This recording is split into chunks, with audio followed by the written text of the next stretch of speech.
target of our further revision is complete organic chemistry. Let's don't further ज्यादा देर ना करते हुए इसको स्टार्ट करते हैं। सबसे पहले हम बात करते हैं किसके बारे में, IUPAC नॉमेनक्लेचर के बारे में। IUPAC नॉमेनक्लेचर हमारे पास क्या कह रहा है, IUPAC नॉमेनक्लेचर के बारे में। इसमें क्या है डेफिनेशन, सबसे पहले इसके डेफिनेशन की बात करें तो इसमें क्या बोल रहा है कि नंबर ऑफ, सबसे पहले 1 डिग्री 2 डिग्री कार्बन की बात करें। ये ऑब्वियसली आपको पता है, मतलब कि जो 1 डिग्री 2 डिग्री मतलब एक कार्बन से जुड़ा है तो 1 डिग्री हो गया, अगर दो कार्बन से जुड़ा है तो 2 डिग्री हो गया, 3 कार्बन से जुड़ा है तो 3 डिग्री हो चुका है। सुपर 1 डिग्री होगा जिसमें एक भी कार्बन ना हो, उसका एग्जाम्पल है मिथाइल। अब 1 डिग्री 2 डिग्री अल्कोहल मतलब 1 डिग्री कार्बन से जुड़ा हुआ alcohol, 1 degree alcohol, 2 degree alcohol से जुड़ा हुआ कार्बन, 2 डिग्री कार्बन से जुड़ा हुआ अल्कोहल, 2 डिग्री अल्कोहल। ये भी पता है आपको, ज्यादा टाइम वेस्ट नहीं करेंगे इन चीजों में। बात करते हैं आगे डेफिनेशन ऑफ द किसकी, डेफिनेशन द डिग्री ऑफ, हाँ डिग्री ऑफ हैलोजन भी सेम है, डिग्री ऑफ अमीन्स में थोड़ा अलग आ जाता है। डिग्री ऑफ अमीन्स कैसे डिफाइन होगी कि नाइट्रोजन के साथ कितने बॉन्ड बने हैं, हाइड्रोजन के अलावा कितने कार्बन जुड़े हैं, नाइट्रोजन से कितने कार्बन जुड़े हैं, that define the degree of the nitrogen. जैसे यहाँ पे है अमीन NH2 है, NH2 से यहाँ क्या है, एक कार्बन जुड़ा हुआ है तो ये क्या हो गया, 1 डिग्री हो गया। यहाँ से दो कार्बन जुड़े हुए हैं, इसको 2 डिग्री बोल दिया। यहाँ पे 3 कार्बन जुड़े हुए हैं, ये हो गया 3 डिग्री। चार जुड़ा है तो इसको हम क्या बोलेंगे, 4 degree ammonium salt. Colour change कर लेते हैं, बिल्कुल कर लेते हैं। उसके बाद degree of unsaturation, very important, क्या है इसमें फॉर्मूला, हमें डीयू का फॉर्मूला पता होना चाहिए।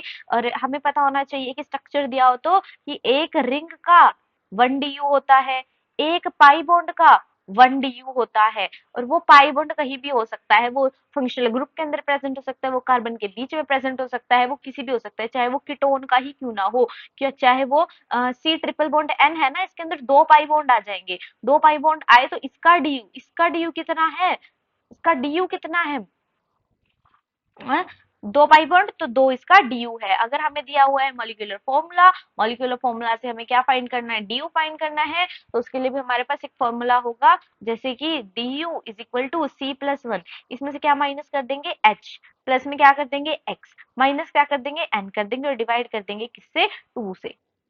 तो ये हमारा डीयू निकल जाएगा। और एक रिंग कहा मैंने बता दिया था, वो रिंग का ये हो गया हमारे पास फॉर्मूला। ऑक्सीजन आ रहा है तो ऑक्सीजन को हम फॉर्मूले में ही नहीं पुट करेंगे, क्योंकि फॉर्मूले में ऑक्सीजन की जगह ही नहीं है। सी ये है C+1, माइनस में क्या था H+X, माइनस में एंड दिस वन। ठीक है, बिल्कुल ठीक है। उसके बाद होमोलोगस की बात करते हैं। होमोलोगस जनरल फॉर्मूला सेम होता है, फंक्शनल ग्रुप सेम होगा, मतलब कि ना जनरल फॉर्मूला सेम होगा, फंक्शनल ग्रुप सेम होगा। डिफर बाय, कैसे डिफर होएगा, 14 AMU का इसमें फर्क होएगा। देखो होमोलोगस सीरीज क्या होती है, CH4, उसके बाद C2H6, इन सब में कितना फर्क आ रहा है, कितने कितने मतलब क्या डिफरेंस आ रहा है, इसमें CH2 का डिफरेंस आ रहा है, मतलब कि इसका कितना मास होता है 14 AMU, तो 14 AMU का इसी का तो मास है ना ये। और इसमें क्या है, और जो फंक्शनल ग्रुप है वो क्या सेम रहेगा, जनरल फॉर्मूला और फंक्शनल ग्रुप क्या रहने वाला है, सेम। इसका मोस्ट कॉमन एग्जांपल हमारे पास क्या है, एल्केन, एल्कीन और एल्काइंस। बाकी दूसरे फंक्शनल ग्रुप में भी ये सेम प्रोसीजर फॉलो हो सकता है। सिग्मा एंड पाई बॉन्ड की कैलकुलेशन हमें पता है, ऐसे ये है, सिग्मा डबल बॉन्ड हो तो एक पाई, एक सिग्मा ट्रिपल बॉन्ड हो तो दो पाई, और एक सिग्मा। ठीक है, बिल्कुल ठीक है।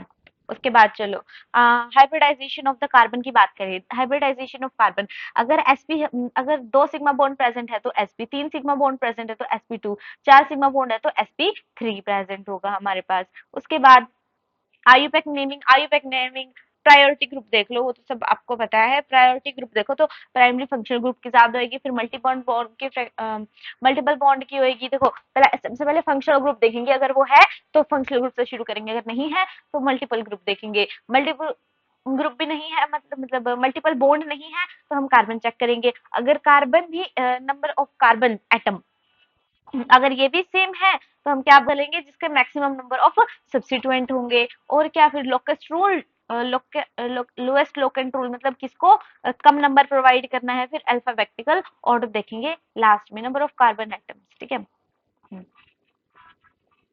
हाँ, ये देख लो, कार्बोक्सिलिक एसिड हमारे पास प्रेजेंट रहेगा तो हम ओइक एसिड यूज करेंगे, सल्फोनिक एसिड होगा तो सल्फोनिक एसिड होगा तो सल्फोनिक एसिड ही उसके लिए यूज किया जाएगा।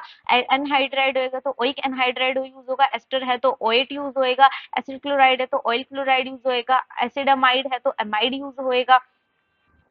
ठीक है, साइनाइड है तो क्या यूज होएगा, नाइट्राइल यूज होएगा, आइसोसाइनाइड है तो आइसोनाइट्राइल यूज होएगा, एल्डिहाइड है तो अल, कीटोन है तो ओन, अल्कोहल है तो ओएच, थायोल है तो थायोल, अमीन है तो अमीन, अमीन ही रहेगा। सेकेंडरी प्रफिक्स, सेकेंडरी प्रफिक्स क्या है, जब कोई और फंक्शनल ग्रुप, जब ये फंक्शनल ग्रुप क्या बन जाए, एक्ट करे एज सब्स्टिट्यूएंट, क्या बन जाएंगे, सब्स्टिट्यूएंट बन जाए, तब क्या काम आएगा हमारे पास, सेकेंडरी प्रफिक्स या काम आएगा। इसमें क्या बोल रहा है कि कार्बोक्सिलिक एसिड का क्या है secondary prefix, carboxy, sulphonic acid का क्या है, सल्फो, एनहाइड्राइड का क्या है, कुछ नहीं है, ये यूज ही नहीं होता है तो आपको करने की जरूरत है नहीं। एस्टर का क्या है, एल्कोक्सी कार्बोनाइल, एसिड क्लोराइड का कार्बो, ये इतना यूज होता नहीं है। जो मेन है जो आपके पास यूज हो सकता है तो वो है एक, देखो सी कार्बोक्सिलिक एसिड भी बन जाता है, सबसे ज्यादा इसकी प्रायोरिटी होती है, फिर भी ये कार्बोक्सी बन जाता है, इसका ध्यान रखो। और क्या जो ध्यान रखने का वो क्या है, साइनाइड का क्या है, साइनो, आइसोसाइनाइड का आइसोसाइनो, और एल्डिहाइड का हमारे पास क्या है, एल्डो या फिर फ्रोमाइल। एल्डो कब लगाना है हमें, जब सी काउंट हो रहा है, अगर जब सी काउंट हो रहा है तो एल्डो, और फ्रोमाइल फॉर्माइल कब लगाना है, जब सी काउंट नहीं हो रहा है, जब सी काउंट नहीं हो रहा है।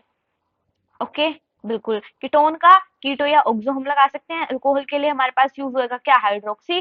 थायोल के लिए क्या यूज होगा, मेरा कार्पेटो, और अमीन के लिए अमीनो ही यूज होएगा। उसके बाद साइक्लो कंपाउंड्स के देखें तो इसके अंदर साइक्लो और ऐड कर देंगे लास्ट में। और जो रिंग की प्रायोरिटी होती है वो क्या होती है, जब नंबर ऑफ कार्बन क्या हो सेम, देखो सबसे ज्यादा किसकी प्रायोरिटी होती है, फंक्शनल ग्रुप की, फिर मल्टीपल बॉन्ड्स की, फिर नंबर ऑफ कार्बन, ये हमने देख लिया था। लेकिन अगर कार्बन एटम सेम है तो फिर रिंग की प्रायोरिटी क्या होगी, ज्यादा। अगर रिंग डायरेक्टली अटैच है रिंग से, हाँ देखो, अगर कोई रिंग है, functional group is directly attach to the ring, अगर फंक्शनल ग्रुप रिंग से डायरेक्टली अटैच है तो ring, they are taken as a part of ring, तो फंक्शनल ग्रुप को हम किसका पार्ट लेंगे, रिंग का, और रिंग की नंबरिंग करेंगे और सफिक्स टू यूज करेंगे। सफिक्स टू मतलब जैसे कि हमारे पास ना रिंग के साथ क्या है, ओ OH जुड़ा हुआ है, तो ओ OH की हम सेकेंडरी सफिक्स लिख देंगे, मतलब हाइड्रोक्सी, क्या लिख देंगे, हाइड्रोक्सी। उसके बाद फंक्शनल ग्रुप देखते हैं। हाँ हाँ, देखो देखो, स्पेशल सफिक्स,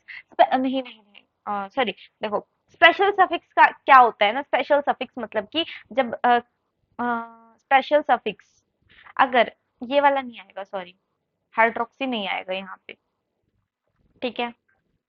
स्पेशल सफिक्स किसके लिए यूज होते हैं, कार्बोक्सिलिक एसिड के लिए, एस्टर के लिए, एसिड क्लोराइड के लिए, अमाइड के लिए, साइनाइड के लिए और एल्डिहाइड के लिए, इन सब के लिए क्या होते हैं स्पेशल सफिक्स। स्पेशल सफिक्स क्या होते हैं, या तो जब होते हैं जब सिमिट्री हो, जैसे कि ये एक कार्बन, दो कार्बन, तीन, तीन पे ऐसे है तो यहाँ पे क्या होगी, सिमिट्री आ गई। और या फिर रिंग से क्या हो, डायरेक्टली अटैच हो फंक्शनल ग्रुप, तब हम क्या करेंगे, स्पेशल सफिक्स को टू को यूज करेंगे। कार्बोक्सिलिक एसिड को हम सीधा कार्बोक्सिलिक एसिड लिखेंगे, और एस्टर होगा तो कार्बोक्सिलेट लिखा जाएगा, साइनाइड होगा तो कार्बोनाइट्राइल लिखा जाएगा, एमाइड होगा, एसिड अमाइड होगा तो कार्बो एमाइड लिखा जाएगा, एसिड क्लोराइड होगा तो कार्बोनिल क्लोराइड लिखा जाएगा। इसमें बहुत बहुत ध्यान देने की जरूरत है। एल्डिहाइड होगा तो कार्बा एल्डिहाइड, कार्बा एल्डिहाइड क्या लिखेंगे, कार्बा एल्डिहाइड। कीटोन के लिए ओन है, ये सब सेम रहेगा। स्पेशल सफिक्स इन सब में, ग्रीन वाले इनमें यूज होता है। उसके बाद राइटिंग द आयुपैक ऑफ द नेम, इन सब के आयुपैक कर लोगे, कोई जरूरत है नहीं, इतना आसान क्वेश्चन है, थोड़ा ज्यादा ही आसान हो गया। उसके बाद आयुपैक नेम मतलब बेंजीन डेरिवेटिव की, देखो OH जुड़ा हो तो फिनोल है, CH3 जुड़ा हो तो टोलिन है, OCH3 जुड़ा हो तो एनिसोल है, CH2 जुड़ा हो तो बेंजील्डिहाइड है, और COOH जुड़ा हो तो हमारे पास क्या देखने को मिलेगा, बेंजोइक एसिड देखने को मिलेगा। यार 879 स्लाइड्स हैं and now we are not 21, तो देखो कितनी जल्दी करके दिखाएंगे हम। चलो जितनी जल्दी हो सकती है उतनी जल्दी करेंगे हम। अब क्या है, आयुपैक नेमिंग हो तो बेंजीन डेरिवेटिव की आयुपैक नेमिंग देंगे, एक दो तीन है तो इनमें से एक ही का आएगा ना, और दूसरा क्या बन जाएगा हमारे पास, क्या बन जाएगा, फंक्शनल ग्रुप बन जाएगा। या फिर देखो बेंजीन 1 2 3 4 5 6 दोनों को लिख सकते हैं। देखो सिंपल से नाम है, लिख लेना, नोमेनक्लेचर में ज्यादा टाइम वेस्ट करते नहीं, आपको पता है हो जाएगा, क्या है ऑर्गेनिक कंपाउंड फंक्शनल ग्रुप हो जाएगा। इसको आप फंक्शनल ग्रुप लोगे क्योंकि फंक्शनल ग्रुप इसमें प्रेजेंट है, अगर इसमें प्रेजेंट है तो यहाँ पे ये एज क्या है, हो जाएगा, फॉर्माइल नहीं, फिनाइल, इसको एज अ फिनाइल ट्रीट करेंगे और इसमें इसमें है तो इसको क्या है एज अ इथाइल ट्रीट करेंगे। ओके, बिल्कुल ठीक है।